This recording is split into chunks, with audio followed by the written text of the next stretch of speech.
Hi guys, welcome to the first edition of Bexter Designs on video on YouTube.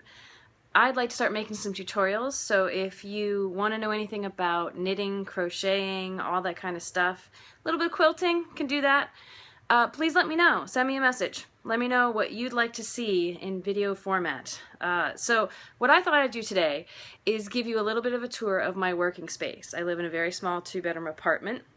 And the second bedroom is totally devoted to my crafts. As you can probably see over my shoulder, all of my glorious yarn, my yarn stash, as they say. So, in a few seconds, I will rejoin you when I flip my camera around. So here is a full view of my glorious stash. I'm bringing this to you warts and all. Sometimes it is not as well organized as this. Up top you can actually see my art supplies. But I have yarns of all different thicknesses for all the different projects that either I have planned or have never gotten around to. So, anyway, we'll come in here. This is my small space, and I've organized it as well as I can. So on this side, I have an area that works for cutting fabric, laying out yarn projects I'm working on. It also, well, you can see I wind my yarn here. There's the winder and the swift. Set up on the edges, ongoing projects, almost done with this Ernie sweater, so Andy, if you watch this video, I'm almost there. This also functions as where I take pictures for my Etsy site. As you can see, I have as much lighting as possible set up. Sometimes I bring in extra lighting, and I have some white poster board I use to put a setup right in here. Moving back over to my yarn stash side, you can see I have the prerequisite iron and ironing board every craft room must have. Sewing area.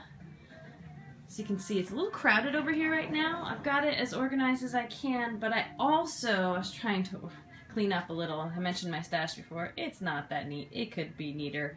What I pulled out are all the current knitting projects that I'm hoping to hit at some point this summer.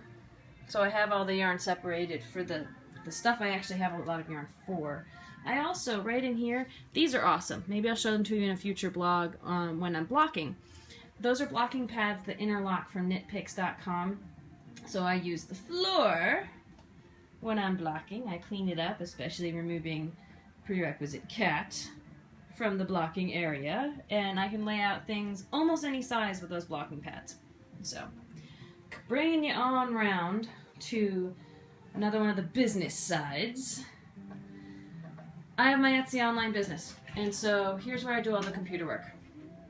I have computer work, I have things all set up, ignoring the cat behind me, and then I also am going for my master's in knitting. And so here are all my books for that. Those are all my technical books for techniques and things like that. If we come back over here, I have all the books that have patterns that I make things out of, and sometimes I design my own patterns, but this is my library. And up above here, going back to the business side, if you ignore all my art supplies in the middle, and I'm hoping to get another Etsy store going for my paintings, that would be fabulous. You see all the things I do with packing to keep my Etsy business going. We also, my blocking pads are on top of that too. So more things for packing and shipping.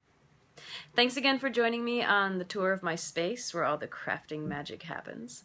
Like I mentioned before, if you would like help with a pattern, if there's a new technique you just can't figure out from the written word and you want to see it in video, let me know. I'm sure we can work it out, and I'd love to post a video that's going to help you. So bexterdesigns@gmail.com. You can also go to my website and send me a message, bexterdesigns.com. So thanks again for joining me, and may your adventures in crafting bring you joy and happiness.